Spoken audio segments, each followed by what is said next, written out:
I wandered lonely as a cloud that floats on high o'er vales and hills, when all at once I saw a crowd, a host of golden daffodils, beside the lake, beneath the trees, fluttering and dancing in the breeze, continuous as the stars that shine and twinkle on the Milky Way. They stretched in never-ending line along the margin of a bay. 10,000 saw I at a glance, tossing their heads in sprightly dance. The waves beside them dance, but they outdid the sparkling waves in glee. A poet could not but be gay in such a jocund company. I gazed and gazed, but little thought what wealth this show to me had brought.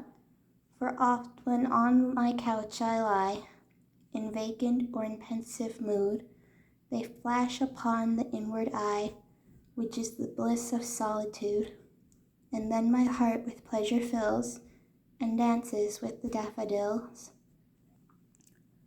One evening, surely I was led by her, I went alone in a shepherd's boat, a skiff that to a willow tree was tied, within a rocky cave, its usual home.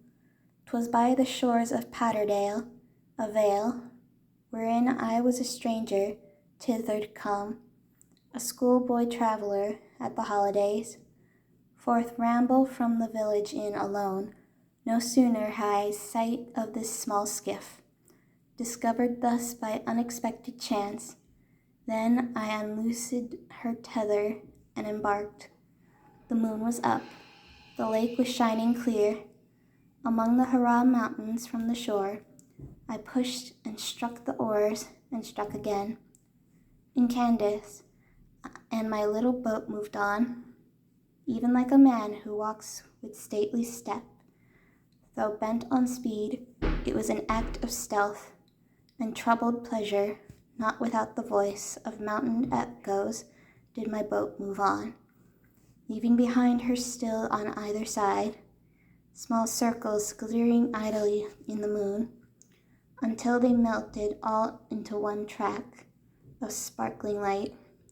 A rocky steep uprose above the cavern of the willow tree, and now, as suited one who proudly rode with the best skill, I fixed a steady view upon the top of that same craggy ride. The bound of the horizon from behind was nothing but the stars in the gray sky. She was an elfin pinnace, lustily.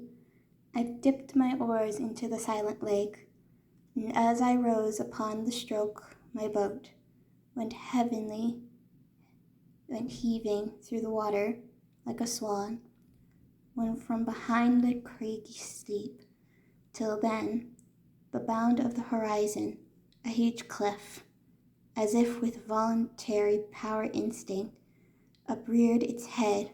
I struck and struck again, and growing still in stature, the huge cliff rose up between me and the stars, and still, with measured motion, like a living thing, strode after me.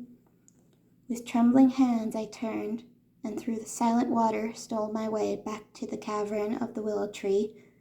There in her mooring place I left my bark, and through the meadows homeward went with grave and serious thoughts. And after I had seen that spectacle for many days, my brain worked with a dim and undetermined sense of unknown modes of being. In my thoughts there was a darkness, call it solitude, or blank distortion, no familiar shapes, for hourly objects, images of trees, of sea or sky, no colors of green fields, but huge and mighty forms that do not live, like living men moved slowly through the mind by day, and were the trouble of my dreams.